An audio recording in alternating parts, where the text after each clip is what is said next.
Dans l'univers de One Piece, on suit Monkey D. Luffy et son équipage pirate partis en mer à la recherche d'un trésor légendaire, le One Piece. Personne ne sait vraiment ce que c'est, mais tous les pirates du monde se lancent à sa poursuite, traversant des océans et des îles entières pour tenter de le trouver. Mais au fond, la vraie question n'est peut-être pas ce qu'est le One Piece, mais ce qu'il représente. Dans ce monde, la vérité a été effacée. Une partie de l'histoire a disparu.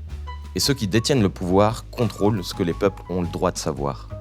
Le gouvernement mondial impose sa propre vision de la justice. Une justice qui protège les puissants et écrase ceux qui dérangent. Dans One Piece, le bien et le mal ne sont jamais là où on les attend. Ceux qu'on appelle criminels sont souvent ceux qui refusent de se soumettre. Et l'équipage du chapeau de paille ne se bat pas pour dominer. Ils se battent pour libérer. Ils renversent des royaumes corrompus, brisent des systèmes d'esclavage et prennent toujours le parti de ceux qui n'ont plus de voix. C'est exactement pour ça que le drapeau dépasse la fiction.